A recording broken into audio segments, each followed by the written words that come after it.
이스라엘은 정말 끝장을 볼 셈으로 달려들고 있습니다. 베냐민 네타냐후 이스라엘 총리는 13일 엄청난 고통과 국제적인 압력에도 불구하고 나는 이렇게 말한다면서 아무것도 우리를 막을 수 없다, 끝까지 갈 것이라고 밝혔습니다. 이스라엘이 이렇게 전쟁을 밀어붙이는 동력은 하마스 제거를 열망하는 국민들의 정서에서 나옵니다. 로이터 통신은 여론조사 결과를 인용해 이스라엘인 75% 이상이 공격이 다시 시작돼야 한다고 답했다고 전했고, 텔 아비브 대학이 실시한 여론조사에선 응답자의 60%가 하마스 제거를 전쟁의 최우선 목표로 꼽았습니다. 13일 월스트리트저널은 전쟁이 치명적인 국면으로 접어들었다고 보도했습니다. 시가지 중심부로 진입해 수색 선멸전을 벌이는 이스라엘군과 조금도 물러설 의향이 없는 하마스가 팽팽하게 대치하면서 양측 인명피해가 기하급수적으로 늘고 있기 때문입니다. 이전까지 주로 공습에 의존하던 이스라엘군은 도시로 병력을 직접 진입시켜 거의 모든 건물을 수색하고 있습니다.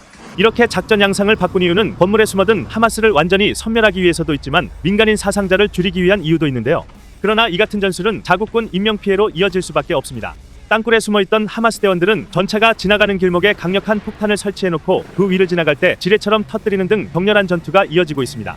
이스라엘군은 이날 가자지구 북부 셰자이아에서 시가전을 벌이던 중 폭발물과 매복으로 맞선 하마스에 의해 9명을 잃었습니다.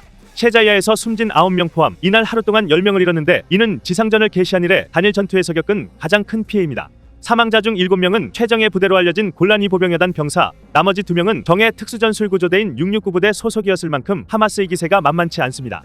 특히 전사자 중 2명은 고위장교였는데, 이스라엘 군사정보국 출신 예비역 대령인 미리 아이시는 미국 CNN에 특정 여단에서 많은 사상자가 나온 것과 그중 고위급 장교가 많다는 점은 이스라엘의 큰 상처라고 말했습니다. 이스라엘군은 수공을 공식화하면서 바닷물을 끌어다 터널에 붓고 있습니다. 이스라엘군은 이미 수년 전부터 하마스 땅굴에 바닷물을 들이부어 범람시키는 작전을 실험해왔는데요. 이 전술은 하마스와 국경을 맞대고 있는 또 다른 국가 이집트가 2015년에 고안했지만 환경적인 효과가 입증되지 않아 그동안 수행하지 못했습니다. 아직 지하터널에 볼모로 잡혀있는 이스라엘 인질도 걸림돌이었습니다. 그러나 이스라엘군은 터널로 들어가는 것을 선택했고 여러 대의 펌프를 활용해 수공을 감행하고 있습니다. 또한 이스라엘군은 인질을 구출하고 하마스 고위급 지도자들을 체포하기 위해 터널 안으로 직접 진입하는 작전도 병행하고 있습니다. 그동안 이스라엘군은 가능하면 하마스 땅굴에 직접 들어가서 교전하는 것을 피해왔습니다. 베트남 전 당시 땅굴쥐처럼 되는 것을 미연에 방지하기 위해서죠. 미군과 호주군은 몸집이 작은 병사들로 땅굴쥐 부대를 꾸려 베트콩의 주 이동로인 땅굴 소탕 작전을 시도했지만 부비트랩과 죽창 등으로 큰 피해를 입었던 사례가 있었습니다. 하마스는 베트콩과 마찬가지로 땅굴에 수많은 부비트랩과 원격으로 작동시킬 수 있는 폭발물을 설치했고, 하마스의 주요 거점인 셰자이아에는 더욱 촘촘한 함정들이 설치되어 있는 걸로 알려졌습니다. 전문가들은 지하로 직접 들어가 싸우는 것이 공습에 비해 민간인 사상자를 줄일 수는 있지만 반대로 이스라엘군의 사상자는 늘어날 수밖에 없다고 분석했습니다.